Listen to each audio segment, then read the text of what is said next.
This is ODAAT Chat, your instant connection to recovery and community, one day at a time. This podcast may contain strong language, sexual content, and spiritual truth. Listener discretion is advised.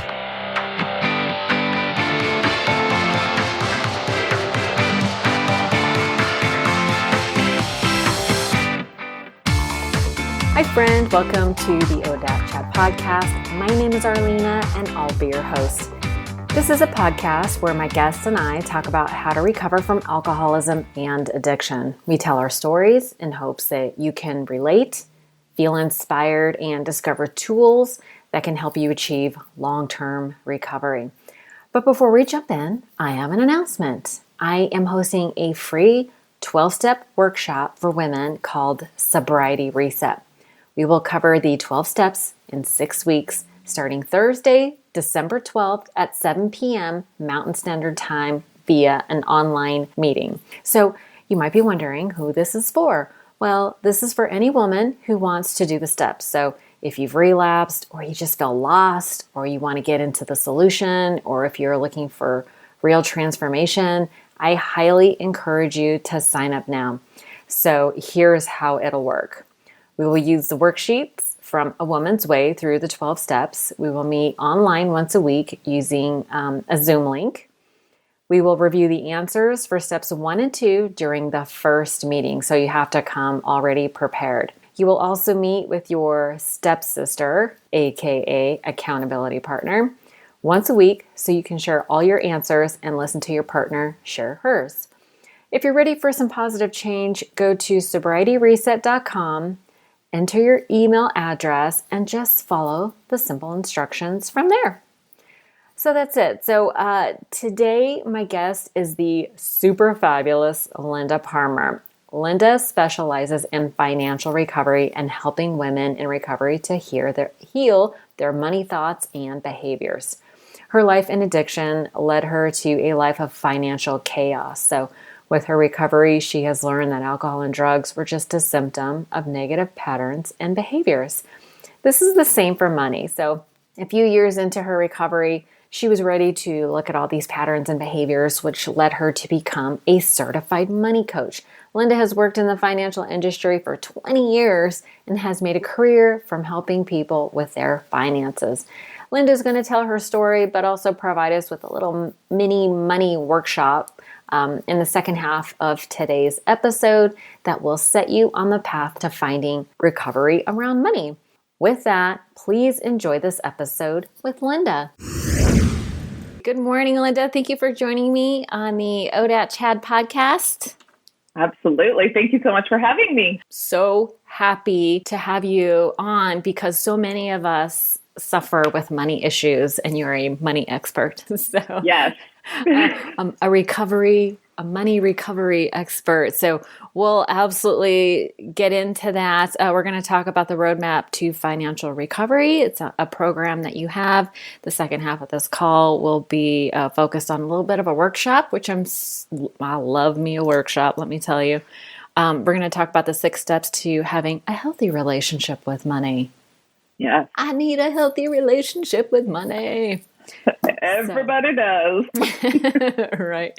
Yeah. So really excited to be talking about that. But let's take a step back. What I typically like to do is first start with your recovery journey. Mm-hmm. Tell me a little bit about, your family of origin, and then we can talk about how drugs and alcohol affected your life. Is that okay? Yeah, for sure. All right. Yeah. So kind of backing up, we'll start with the family of origin part. I guess overall, like family wise, I have myself and my sister who's younger than me. She's 3 years younger than me. And then my mom and my dad. So my parents were, I refer to it as babies having babies. My mom was 15 when she had me. And my dad was 17. Or actually, no, my mom was 15 when she got pregnant, 16 when she had me. Not that that's a huge difference, but I don't know. When you're 15, a year is a big deal. When you think, I have a 15-year-old, I cannot imagine. Scary, isn't it? Yeah. Could you imagine it? It was pretty much like a shotgun wedding. So the two families got together. with that, my parents got married in my Oma and Opa's living room on December 17th. So they would have got married in 1976. And then I was born in 1977, March that year. So my mom was married at 16 and had me at 16, got married to my dad. So yes, it's quite a story. Their background is quite a story, but yes, and they're still together to this day. So are they really? Yeah, which is kind of cool. Of course, they've had their bumps, but as a whole, it's just so amazing to think that they've been together. So I'm 42, so they'll be married on December 17th for 43 years. That is amazing. Is that right? Yeah, no. Girl, don't make me do math. Yeah, that would make sense. Regardless, it is a long ass time. That is a long ass. Shocking that this is a financial expert trying to do fast math in her head, and it's not working. Nobody's judging. This is a shame-free zone. Wow, that's amazing. Okay, so and you said they got married in your Opa's living room. So does that mean you're Greek? Oma and Opa's living room. I'm a Dutch. Okay, what do I know? Opa is Dutch. Yeah. So with that, I joke around about my baby pictures have me in my crib with like blacklight posters in the back. Like, I think my parents had like Kiss blacklight posters. Hilarious. Yeah, and I have baby pictures of me like with Labatt beer cases, just one on top of the other in the living room, and me pretending to drink it as a little kid. So, yeah, talk about that being introduced into my life very early, which it happens all the time, right? Sure. So, yeah, it was just alcohol has always been a part of my life. Mm-hmm. So I don't remember a life without it. I'm really grateful that my mom got sober. I think that I was 17. Okay. And then I think my dad, I was probably 20 or 21 when my dad got sober. Wow. No, okay. My mom would have gotten sober before that because I remember as a child, because 17, I was getting ready to move out. So, and it was kind of one of those things that was, she was in the program and kind of in and out. So, from as long as I remember, her sobriety and trying to make that a priority was always something for her. So, grow up with AA in the household. It was, I remember going to my dad's cakes. I don't ever remember going to my mom's, but I remember going to my dad's cakes and always sort of thinking, knowing that alcoholism was in my background. But I don't think I ever really understood what the magnitude of what that meant. So why did your mom get sober then? I would say that my mom she knew her behavior had to change and that it was affecting her life. So she just had moments of, not having a life that she wanted, I would say. So she, it was at times, a little bit volatile in the household and, when alcohol is involved and all that good stuff. And so I would say that with that, my mom struggled with that. It was hard for her. And, she had health issues. So there was a lot of, and even myself, going into my story a little bit, I remember trying to deal with stress and pain and that sort of thing, physical pain. So I know she was dealing a lot with that and, just trying to numb that part out. And yeah, so she, I was so grateful the day that she got sober because it was affecting the family. And my dad was kind of how I thought of myself when I was drinking.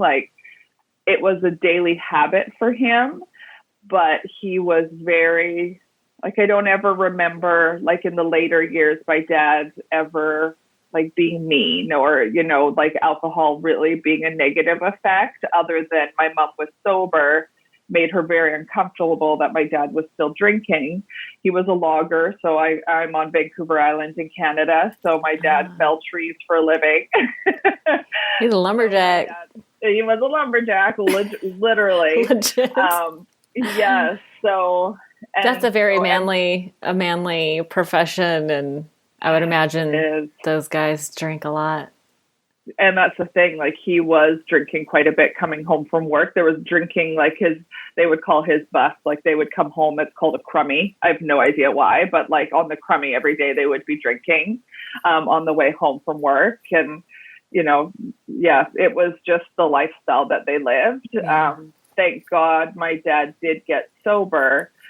Because I think it was about a year after he got sober, he got into a life-altering logging accident. Oh. So with that, his partner was falling a tree up the hill from him, and was cutting down the tree. And dead trees that lean against trees are what they call snags. So the tree had a snag on it, and the snag, so literally like a tree, came flying down the hill at my dad and hit him at the base of his neck, and then it bounced and then hit the top of his head. I honestly believe that if my dad wasn't sober, I don't know if he would have survived. Oh my God, that's crazy. Yeah. And so did he have like he must have had a brain injury, right? He definitely has a brain injury from it. Yeah, definitely. He hasn't lost his vision, but what like his brain injury, so like his cognitive thought at times, like things could get very overwhelming quickly for him because his thought pattern has changed so much. And tinnitus is the thing that he struggles with almost the most, like the ringing in the ear. The ringing in the ear, yeah. Okay. Yeah, oh, yeah. Shoot. So, yeah. And then he has a bit of hearing loss just from the sound of the saw for so many years. Yeah. I would imagine. Okay. Yes. Poor Yeah. guy. So thank goodness, I know. Thank goodness my dad was sober at that time. And thank goodness my parents together were sober at the time, because, you know, it's moments like those that can be quite hard on a family, because my dad was not well for a while. So, yeah. Right, yeah. So how did you, you know, from your point of view, did you experience, like, I'm sure it's hard to be objective because it's like whatever you grow up with feels normal, but did you see the alcohol as a problem? Yes, definitely. Yeah. And as the older sister, did you feel like you had to protect you had a younger sister, right? Yes, absolutely. Yeah, for sure. Yeah, I grew up quite quickly, I think. The thing that I think that's come out of that the most, and I've started to, you know, go to Al-Anon and really understand. Wow. But I would say that you know, you peel back the layers of the addictions, right? Like there's different things that you run into, but codependency, I would say that I'm sicker with codependency because of things that impacted me as a child and, you know, growing up, that I ever was with alcohol. It's the one thing that I struggle with the most. I feel like, man, if you're an alcoholic or an addict, codependency is a huge component of that. Oh my God. Yeah. I mean, because we use, you know, people and alcohol and things to manage our feelings, right? Like, absolutely. You know, alcohol is just a symptom of a deeper problem, and it's typically revolving around using external things to control our internal worlds. And I don't know a single alcoholic that wouldn't be like, I have a codependency issue. And I didn't realize it. I think I finally hit a bit of a bottom with codependency this past year. Oh, really? I thought I was always being very loving. I thought I was always being, you know, like the caretaker was almost like a badge of honor for me, until I really realized how negatively that was affecting not only myself, but other people. So, you know, it was, and being a mom, like where do you stop and where do your kids begin? And, you know, my kids are older now, and it really made me realize that I've been like that with people my whole life. Right. Yeah. It's interesting that, you know, being the caretaker, we think of ourselves as the nice person. Like I'm being nice, and there's like a little bit of martyrdom going on, like self-sacrificing, but huge. I'm interested to know, like, what you said you bottomed out around that this year. Can you go into that a little bit? I found myself, and it was strictly like with my close family. I guess what I would say is that I see behaviors in my family in regards to their codependency and how it's affecting them. Mm-hmm. And I was at a yoga retreat this past summer, and that we had a yoga session just strictly on intergenerational trauma and kind of digging into what that means for me. And all I saw was myself and my mom. So all of a sudden I was my mom. And it was like, all of a sudden I could see how I was treating my children in a way that wasn't benefiting them anymore. Mm. And it just was like, the story stops here. The story stops here. And there was some situations that came up that I just like, it was just smacks in the face, one after the other, which was really hard because, again, I thought I was being a caretaker, but I clearly could see that it just wasn't best for me or other people. Can you give me a specific example? Because I think it's sort of slippery, right? Because especially in recovery, we're taught that service is a good thing. But I feel like if it's, and I don't know a simpler way to say this, maybe you do, but I feel like if our giving is out of balance in some way, then it turns into resentment. Right. It's like, they say it's like giving with strings attached, or, you need to check your motives, but, boundaries are so. It's huge. It's huge. And I would say that with that, I don't want to get too into it because I know my daughter will probably listen to this. So I don't hurt her feelings. Yeah. Out her in any way. So it's just more, I found myself in a situation, my daughter's older, so she has her own life to live right now. How old is your daughter? She's 24. Okay. So she doesn't live at home anymore. And what I found was that I was getting myself quite involved in her emotional relationships with other people. Mm. So like her boyfriends or friendships, something, those sort of things. So I was always the one that would try to fix the problem. Okay. I was constantly trying to fix problems, but they weren't my problems to fix. And I found that there was a situation that got quite heightened very quickly. And I found myself, kind of like you drive someone to their drug dealer's house when you know that that's not the best thing to do. It kind of felt like that. Okay. Yeah. So it was just kind of like I was just in a situation that I gladly put myself in to try to help her, which wasn't helping her at all. Mm-hmm. And so I kind of, I guess, blame myself for her maybe being in relationships she shouldn't have been, because like I would constantly rescue her, if that makes any sense. It does. And and it's so tricky as somebody who wants to be helpful. It's like, that's where the motive is, right? It's like, I want to help. It's hard sometimes to just give somebody a safe space so that they can process through their own stuff. So I know. And that's the thing, is that I now know that I need to just be supportive and create a space, as opposed to either trying to fix the problem, offer advice, all that sort of thing. Like, that's not what she needs from me. Yeah. But for me to learn that, then it made me feel like a bad mother. Oh my gosh. Is there anything worse than feeling like a bad mother? Yes.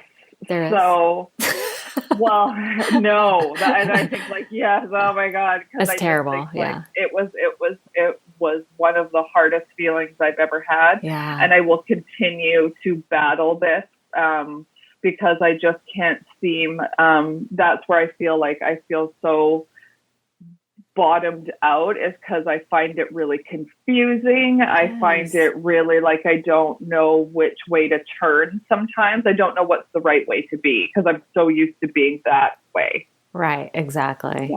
Yeah. So it's work that I'm constantly doing right now. Yeah, yeah. There's a lot of gray area. I mean, with drugs and alcohol, it's kind of black or white. It's like if you're practicing abstinence, then it's black or white. But codependency issues are the gray area. Very gray. Yeah, well, good for you. I mean, I understand that bottoming out is painful, but they say it's the touchstone of all growth. So good for you for absolutely being emotionally sober enough to go through that. So that's awesome. But let's take I hope it's only, makes us stronger in the end, right? It does. Yeah. But let's take a quick step back because we talked about your parents. They got sober when you were a teenager already. So did you have any of those thoughts where you were like, I'm never going to be like my parents, or I'm never going to drink like they do? Or no, their drinking wasn't really a problem for you? It was, but I don't ever remember thinking like I never want to be like them. I think that I completely detached from it being something that could be a problem for me. And I remember that little voice in the background kind of like, this, you need to look at this. And I just kind of just didn't care. I took my first drink in my best friend's bedroom when I was 16. And we grabbed some vodka from her mom's liquor cabinet and did the whole like fill it up with water thing afterwards, but literally got drunk in her bedroom and had a sleepover. And from there, it didn't stop. Nothing good comes from sleepovers. Well, and we had them all the time, like me and my friends in high school, like we were constantly at each other's homes. But it was kind of like, I remember it, like I didn't, like in the whole scheme of things, when it comes to like a high school experience, I remember being one of the late bloomers when it came to drinking and stuff, because with 16, all my friends and stuff had been partying and, doing, smoking pot, all that sort of stuff before even I thought about it. And I was pretty, straight-laced about it. And then 16 came, and then my graduation year came, and it's a blur. It's a blur. Complete blur. How long did you drink for? I drank for 20 years. 20 years. And then did you have an experience where you bottomed out? Was it like a singular experience, or was it like multiple experiences? I would say that it was multiple. So it came to, I remember, so I got sober in March. And so with that, I remember that September, like the September prior, I had way too much to drink the night before. And it was the first time in my career that I had called in sick to work. And I had, told myself that I had the flu, and I wrote myself a letter. And I wrote myself a letter saying, you called into work sick today because you're hungover.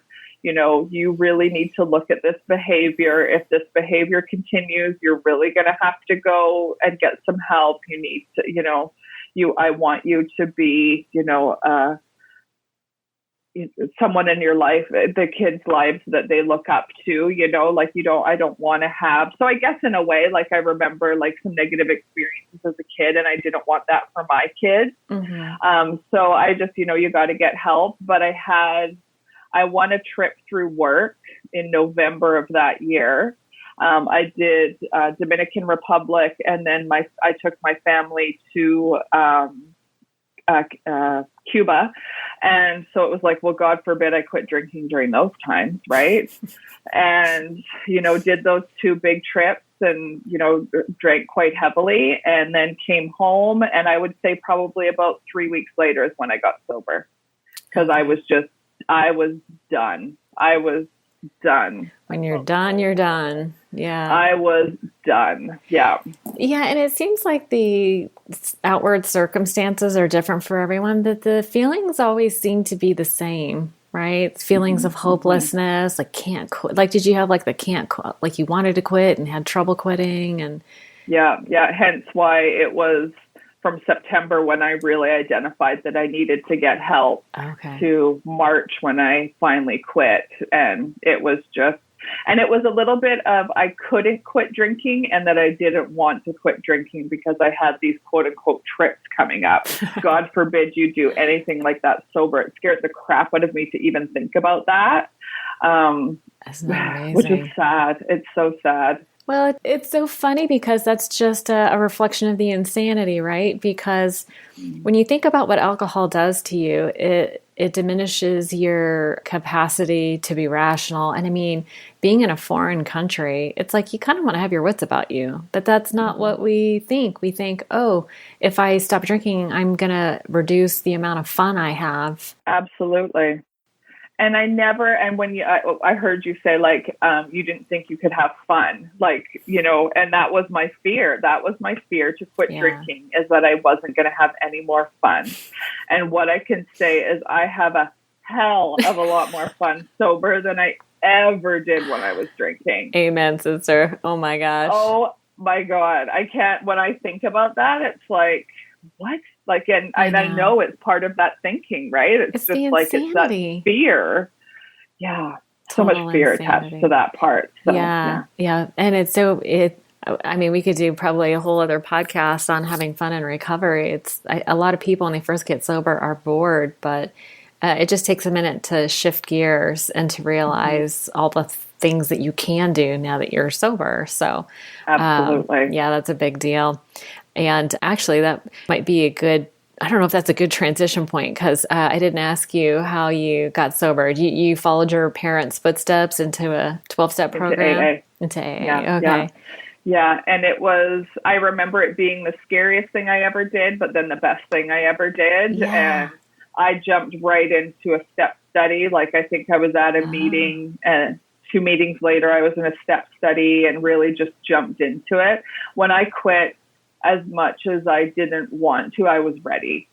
Yeah. I was ready to do the work. I was ready to let that go. It was so hard, but it was the best thing. And I luckily was surrounded by some amazing women.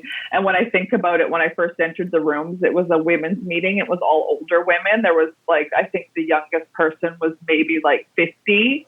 And I remember thinking, these aren't my people. And when I walked out of there, the second meeting, I was like, oh yeah, these are my people. They were just so lovely and just took me under their wing. And Yeah, it's funny because the judgment. I mean, it's like they say to look for the similarities, not the differences. And my experience has been the feelings are all the same. We all feel the same on the inside. Mm-hmm. We all have we have the same fears. We have the same sadness, the same concerns, and then, the hopelessness. And then we go through that transformation of when you get a sponsor and you start working the steps, it's like that transformation happens even despite us sometimes. Mm-hmm. It's pretty. Absolutely. So did you got a sponsor and you started working steps right away? I would say that I did not get a sponsor until I was sober for 6 months. And I don't recommend that at all, because I'm very headstrong and I don't know what I was thinking. But in saying that, the lady who ended up being my sponsor was someone who was beside me the whole way. So essentially I did have a sponsor, but I didn't ask her to be my sponsor. That was one of the hardest things for me to do. I felt like I was asking somebody out on a date that I hadn't dated my whole life. And it was just like, oh my God, what do you do? It was the most uncomfortable moment of my life. That's a great way to put it, though. That seems to be the sentiment that I hear the most is it feels like you're asking someone out on a date. It feels like, will you be my girlfriend? Yeah. We formally ask someone to be in a relationship. Will you be my friend? It's kind of weird. If I could, would have passed a note or something and kind of looked away as they read it. Check yes or no. Do you like me? Exactly. Oh, that's funny. Okay, but I want to transition to the money part. It's like, how do we develop a healthy relationship with money, right? Because for me, spending money is fun. You hear about it all the time in recovery, about the retail therapy. And, I remember first getting sober and they were like, oh, be careful about switching addictions. Yeah. And I was like, oh crap, I was terrified of that too. And, but spending money and shopping can be another addiction. I mean, it is. I mean, it puts some people into financial ruin. And, I think any line of addiction leads to the same place, which is I'm broken. I am fundamentally broken. I'm not worthy. Life is hopeless. I want to kill myself. I mean, it gets dark, right?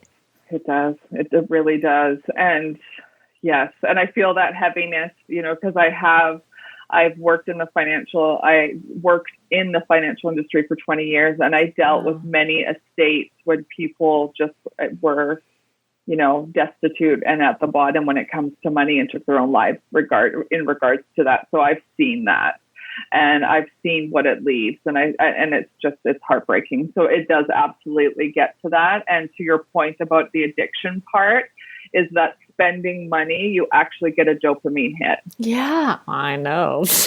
Yes. I know.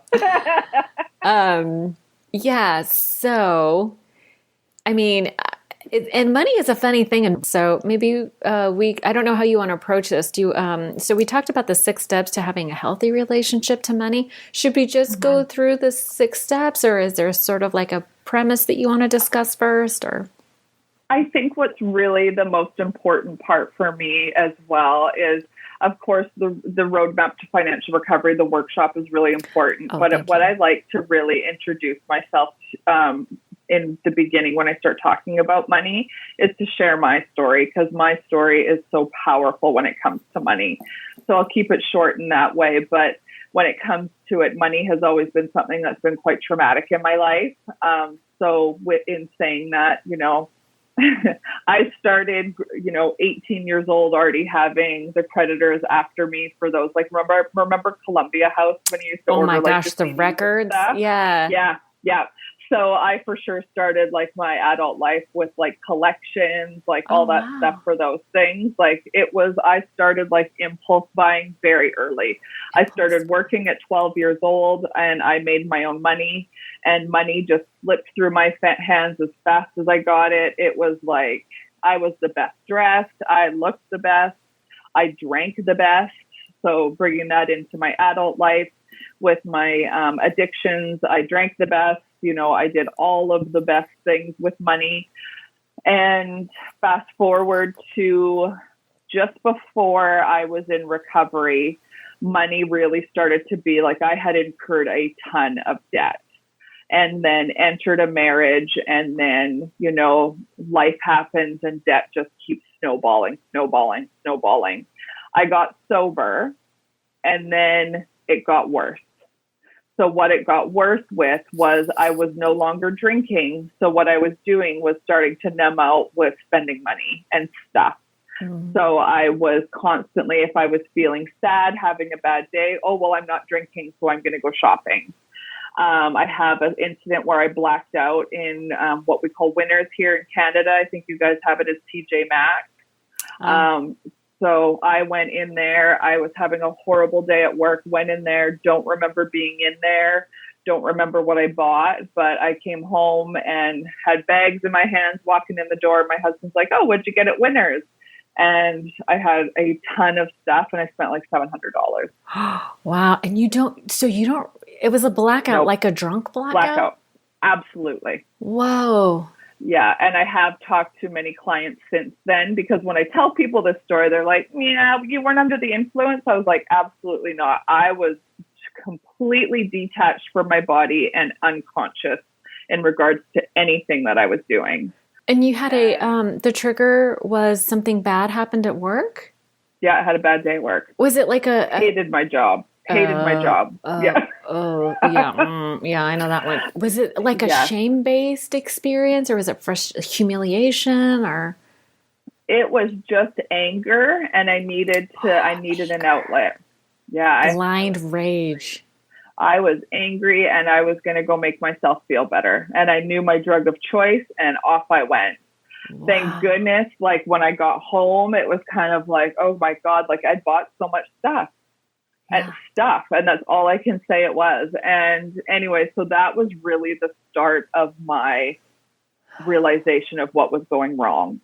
So with that, I've been a financial advisor. I was working in a financial advisor role. I worked in a bank, which unfortunately enabled me to use my house as a wallet.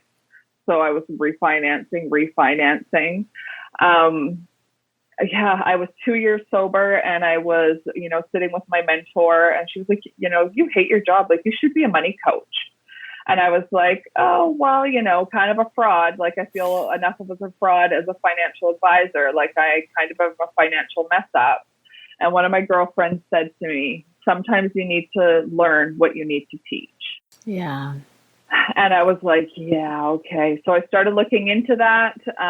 So I did my own money coaching through my certification. So like, have worked through my stuff. So I know what those feelings feel like when I talk to people. I am building myself from the very, very bottom to where I am now. So what I am speaking to when I have my experience with money is things that have worked for me and things that have been working for my clients. So leading them through that. I work my financial recovery every single day with these steps that I have in the roadmap to financial recovery. And that is so the roadmap to financial recovery is the workshop, and it's starting December 3rd. Is that right? Yes, I'm going to have it. I'm going to do it on December 3rd, and it's going to be a live workshop, and it's going to be at 5:00 Pacific time.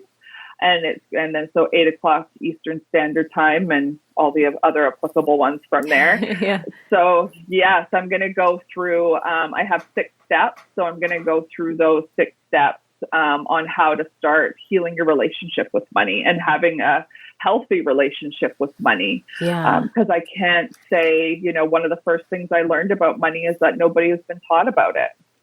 No, we're not like, nobody seems to talk about money. We're all real good at spending it, but not. And money is energy, and there's so much tied to it, self-worth and all that stuff.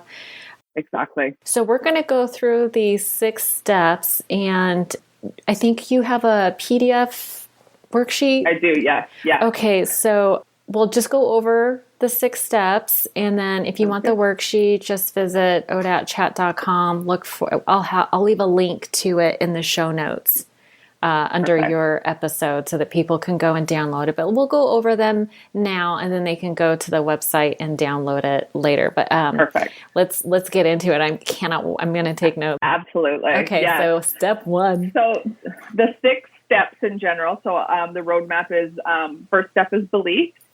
Second step is connection. Third step is goals. Fourth is looking at your debt and savings plan.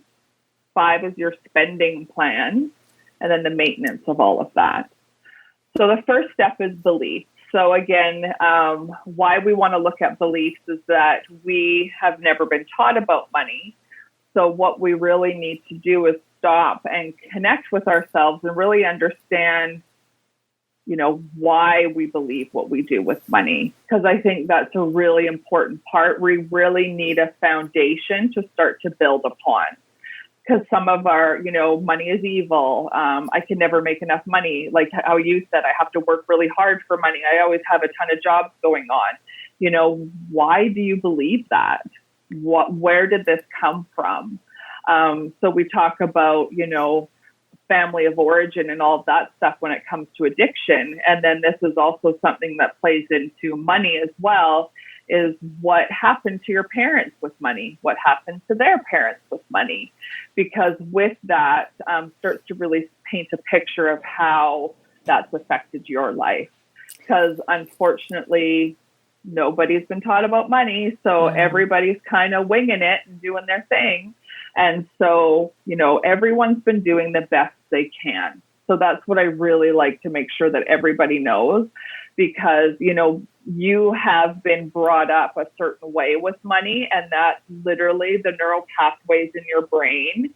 I'll go a bit more into it with the workshop, but you literally build neural pathways in your brain with how you unconsciously deal with money and your behaviors with money. There is literally like in your brain.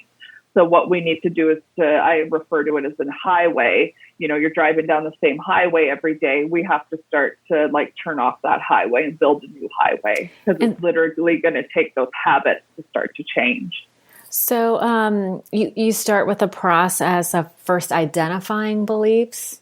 And then examining, where they come from. Yeah, it does seem like it's generational. I had a dad that was born in the Depression, and his ideas around, money and working hard and saving and not being selfish and, all these ideas.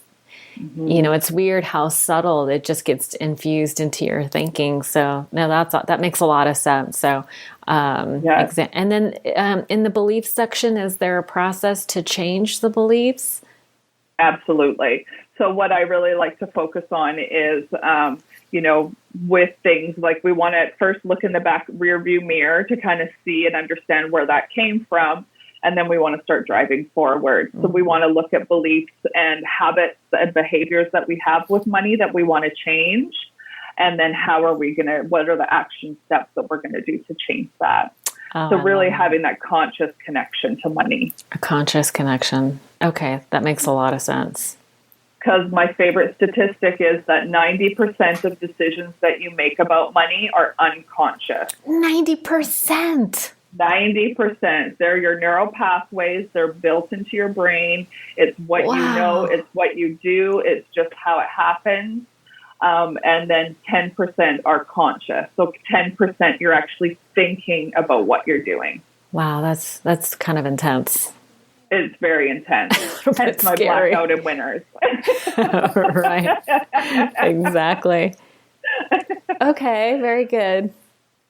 So second step to it is connection. I am all about connection. I am all about talking about money and connecting with your heart. So that money is, we need to start connecting with how we feel. We need to start pausing. We need to start to really understand those underlying feelings.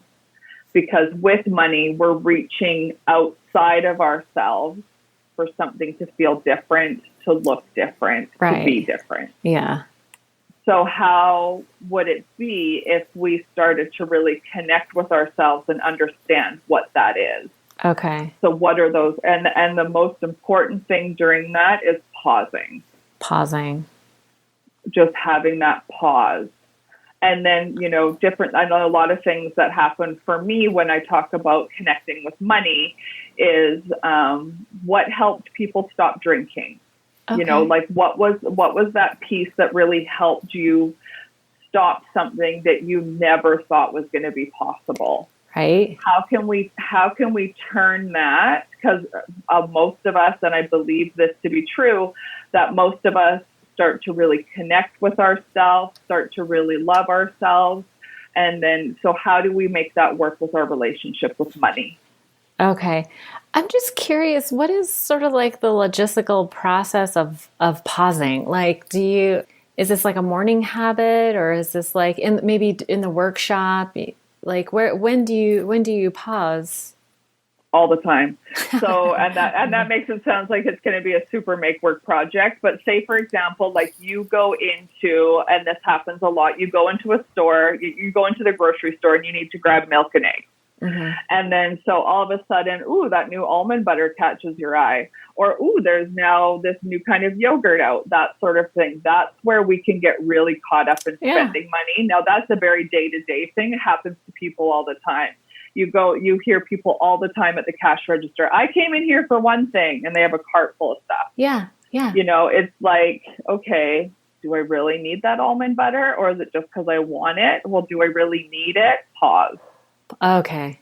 I probably don't need to spend $15 on almond butter when I have some in my fridge.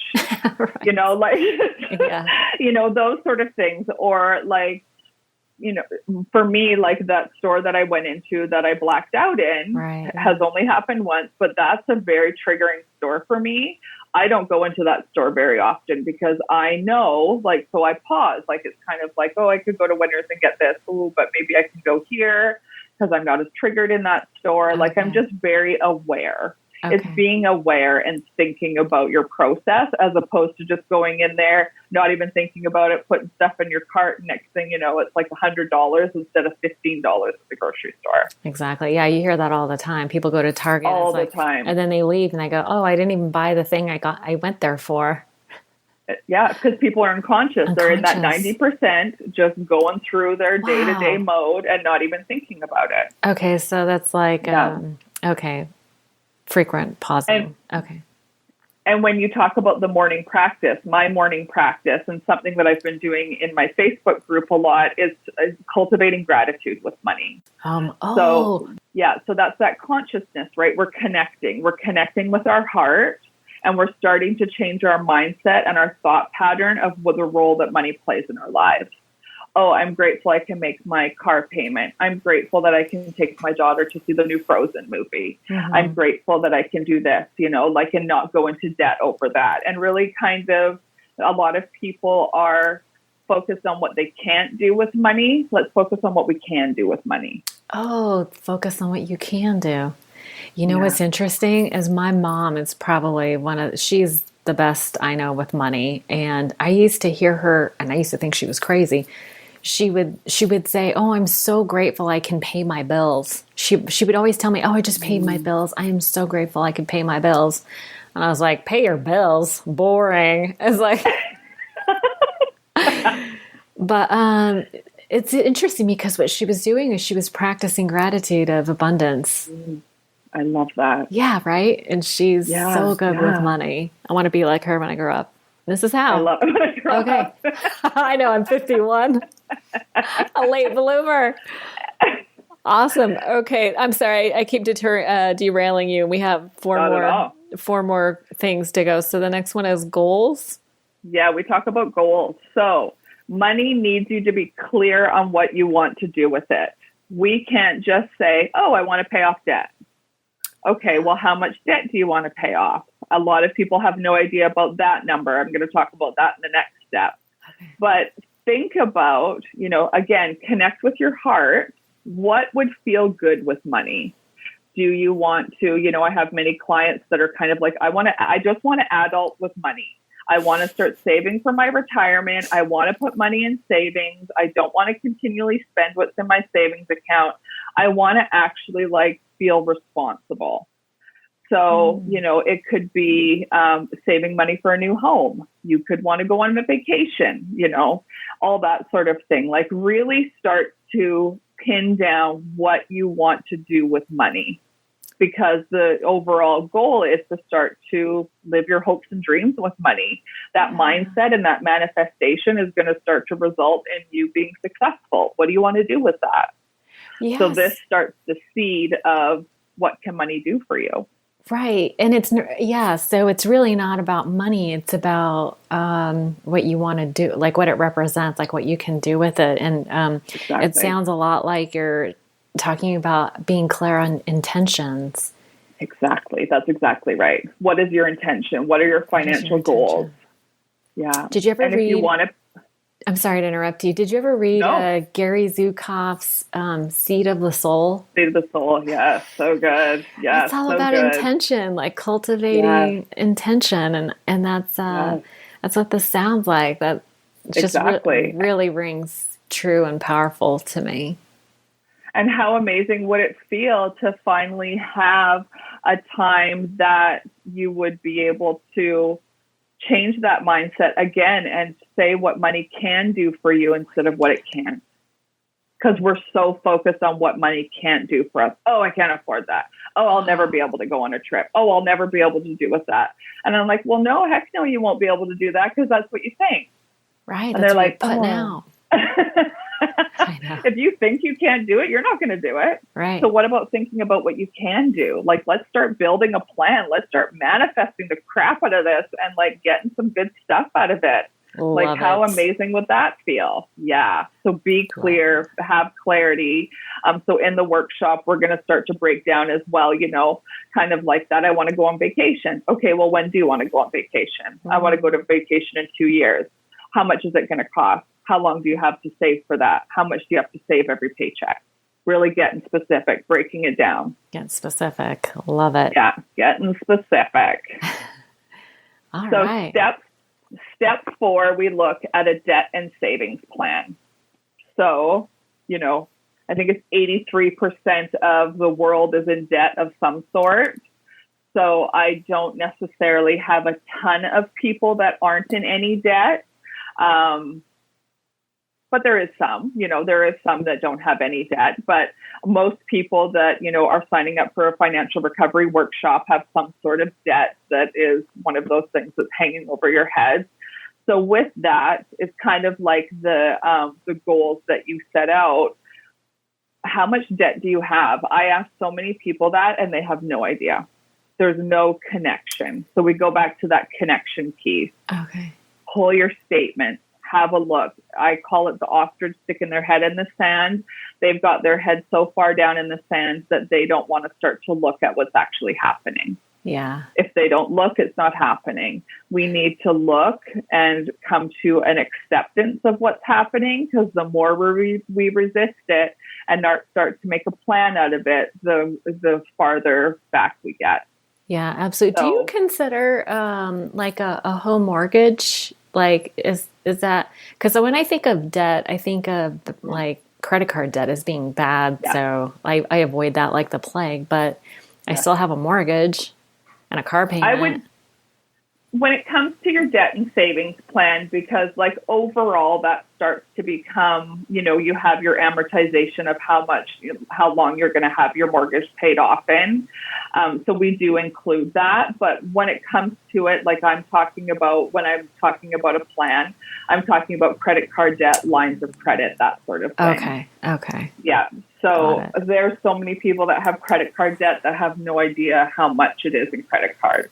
I know, it's scary. And it is. It's very scary to look at. So that's what I hope to kind of bring to that mindset starting to change, and that connection with your heart, and that cultivating gratitude, because that'll start to bring a different feeling about that.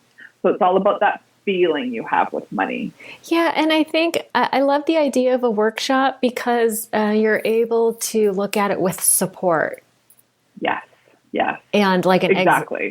Support and an exit strategy, and like put a plan to it, so, to sort of mitigate, like identify what the fear is and then put a plan to mitigate that fear. But it's exactly. And then it normalizes it when you're doing it in a group, right? So it's like you begin to see, okay, it almost like removes the shame element, which seems to make us want to just push it away. Like it's painful to look at. So doing it with support, doing it with other people who are on the same boat, that you can kind of, remove the shame and normalize it. That makes a lot of sense. I love that. It does. And I love group coaching or workshops that it's like you don't feel alone, because money can be very, very isolating. Because it's something we don't want to talk about. And in this society a lot, and again, nobody's been taught about money, so it's very taboo sometimes to talk about it. And if you're living in a money hell, it just makes it even worse, because that anxiety is just flowing. So how about a safe place where it can be like, oh my God, I'm not by myself. Yeah. And it's one of those things that you can hide. Absolutely, you can. You can most definitely. But then there's only so much of that hiding you can do where it really starts to affect your health. It starts to affect your job performance, your relationships. Divorce is one of the major things because of finances. Oof. Yeah. So it just starts to crumble. So I call it the money life drain, where, it's when you empty out a sink, the swirl is kind of slow at first. And then once it really starts to pick up and like move really, really quickly near the end of it. And that's the thing with money. It starts to spiral really slowly. And before you know it, it's completely out of control and you're bottomed out. You're just like, you're drained. So, literally. Yeah. So we talk about with the debt and savings plan, what I talk about is stabilizing your debt. So having, and I have those tips in the workshop of how to stabilize that debt, so you stop incurring debt. Okay. And then you also want to have those start habits of saving. Those habits, because starting those habits of saving, stabilizing your debt, and then the plan moves forward from there. Got it. That's okay. Brilliant. Yeah. Okay. And then we have step 5. I can't read my own writing. Something about spending. Yeah, it's something about spending. Something about spending. It's your spending plan. A spending plan, okay. Yeah. So instead of a budget, because budget feels very restrictive, I call it a spending plan. That's actually genius, right? Because like we respond, like NLP, the neuro linguistic program, people have an emotional tie to words. It's Absolutely. like hardwired in your brain. So everybody loves a budget. Yeah, budget, people shut down. It's like, okay, they're gone, done, they're detached, we're not here anymore. Okay. Where again, it's like, what can we do with money? What can we spend our money on? Brilliant. Not what can't we spend our money on? Yeah. So every month we want to look in the drivers, we want to look through the windshield, where are we driving towards? What can we spend this month? So it just starts to change that language about, again, what we can do with money. But what a spending plan is that you really start to look at the details of what comes in and out of your account, because 95% of the people I talk to don't track their finances. I'm all guilty. Yeah, it's a thing. I do it at like a very high cursory level, but like the day-to-day stuff, like I know some people who like look at their bank state, like every time they swipe their card, they're either logging it somewhere or the next morning they sit down and log into the computer to see what did I spend. Exactly. Yeah, exactly. I don't do that. Yeah. So with that, like, and that's kind of a step I think is really important to take, because you're consciously connecting to money. You know, it's like, okay, I spent that at the grocery store. How did that feel? Like, I only spent my $15 when I went in for milk and eggs instead of spending $100 on other things. Let's celebrate that. Put it in your gratitude journal. Celebrate, celebrate, celebrate. Connect. Wow, that's Connect amazing. with your money. Yeah. And it's so funny. So nobody uses paper money anymore, really. It's like we're just, it's like we're in this futuristic time warp where it's just credits. Absolutely. We're in a plastic society and we have completely detached from it. So Tosha Silver wrote a brilliant book called It's Not Your Money because of that. Because, it's like she is so bang on and people aren't connecting with it at all. And they're just treating it like it's, because it doesn't really exist. It doesn't feel real. I don't even get a paycheck. Yeah. It goes right into my bank account. Exactly. It shows up as credits or units or something. Exactly. So having that spending plan and starting to become really conscious of what's going in and out of your account, and then cultivating, again, that connection. Oh my goodness, I got paid today. Thank goodness. Where's that going to go? What can I do with that? What can I do? Awesome. I love that. Okay. And then step 6? Step 6 is maintenance.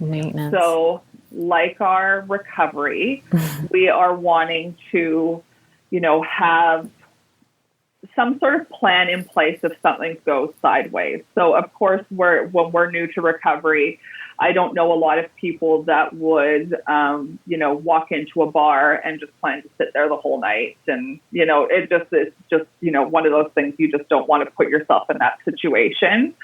So with maintenance, you want to put things in place that are going to work for you. So that would be, what are your daily habits that are working? So again, the gratitude, logging into your online banking, whatever works for you. I do it a couple times a week just to kind of do that check-in, make sure it's always there. Communication is huge when it comes to money. If you have a partner, if you have someone in your life that you work on with money, my husband and I have a weekly money meeting. Wow. Every Sunday night, we're like, okay, what do we do? Where's our money at? What's in the budget for this, or spending plan? What's in the spending plan for this week? So we're really on the same page so that there isn't this secretive, because I was very secretive with money before and I could hide it. And so now it's like my accountability piece to like talk to my partner about it. One of the main things with obstacles is think of obstacles that are going to come up for you. So you're going to have your car needs winter tires, or like your car broke down and you need to have it fixed. Obstacles are going to be in place. So that's where we're backing up to the debt and savings plan, where we're going to start putting money into savings for when those sort of unexpected things come up, so that we're not going into debt again. Okay. So there's a few different pieces, and this is one of the biggest pieces is the maintenance part, but really keeping that momentum up. You've taken steps to work on your recovery with money. What are you going to do to keep that going? Because if you just like do it and then you don't keep doing the work, just kind of like our recovery, then it's very easy for us to get sidetracked and have a quote unquote relapse of some sort. Right. I mean, if our default is to go 90% unconscious, it is super easy to just go back to default. Exactly. When you're not unconscious. Exactly. And like it's that connection and celebrating, like when something goes really good, but then when something goes really bad and you're like, oh crap, because bad stuff's going to happen. It's the human condition. What do you do with that? Right? Like you're like, oh crap, that was not good. What did I learn from it? Let's celebrate what we learned and move forward. I like that. So even when it's a perceived mistake, you celebrate the lesson. Yeah, because I mean, it's like we were talking about earlier, that pain is the touchstone of all growth, and that is that is the purpose of pain. I always tell my girls, like in recovery, and it seems to apply here, that when something happens, it's a lesson, and let the pain burn you a little bit, so that the next time you're about to step up to the plate to make that same mistake, you remember what it feels like. Yeah. And hopefully that's enough. So important. And I don't want to make it sound all Pollyanna, like, oh, like be positive, do this, because like I said, it's the human condition that we're going to feel negative. Right. We're going to feel sad. We're going to feel angry when it comes to money. Feel those, write about it. Why am I feeling like that? Instead of when you get to those points going out, and then I call it like the fuck it button, like just don't because it's I have one of those. When you get, everybody does, and we're used to pressing it, right? It's oh, screw it, now my whole plan's out of whack. But it's like, no, like, okay, that happened. Let's pick up and move on. Right. I love that. Yeah. Well, I am so I signed up for your for the workshop, so that I'm so excited to dig into this. I'm going to invite my husband to join me. He may or may not, but this is something that I'm really excited and ready to move forward with. So the roadmap to financial recovery. What is I'll leave a link in the show notes along with the worksheet, but you want to throw out the URL? Yes. Well, my website is lindaparmer.com. So the workshop information is on there as well. Okay. So you can just click on the link on the website, and the workshop information is there. Okay. And also my Facebook page, Linda Parmer Coach, has all of the links or Linda Parmer Coaching on Facebook, and then Linda Parmer Coach on Instagram. So it has all the links to the sign up for the workshop as well on there. Okay, great. So your last name is Parmer? MAR. Oh, MAR. Sorry, I'm so glad I asked. Yes. I cannot spell, as you can see. Okay. You know what? Everybody thinks it's ER. Yeah, everybody does. So I'm normal, is what you're saying. Absolutely. Nobody is fooled by that. Okay, well, I will definitely leave the link in the show notes, and you can download the worksheet for the 6 steps in the show notes as well. But wow, that I certainly learned so much, and I'm looking forward to the workshop December 3rd at 5:00 Pacific Standard Time. Awesome. Thank you so much. Yeah, I'm so glad to have you there. It'll be awesome. Yeah, no, and thank you. I mean, money is not something that I don't think we've ever talked about that in detail on the podcast before. So thank you so much for being willing to sort of give us a quick little preview to the workshop. And I highly encourage everyone to, it's a free workshop, right? It sure is. Yeah. Probably should have mentioned that in the beginning. It's a free workshop. It's a free workshop. Yes. So, and we're going to do a lot of action steps. So the PDF that I'm going to send you as well, that is going to have some action steps in it, but we'll also work through those in the workshop, but just really starts to get you thinking on what the next right thing is for you to do. Yeah. I always like doing it in a group, in a workshop, because as other people share their experiences and ideas, it just gets, it gets me clear on, like you said, the intentions, and gives me ideas on how to move forward, and helps me to connect, not just with the problem, but with the solution too. So absolutely. All about solution. Well, Linda, thank you so much for your time this morning. And I look forward to seeing you in the class. Absolutely. See you December 3rd. December 3rd. Thanks so much. Have a great day. Thanks, you too. Okay.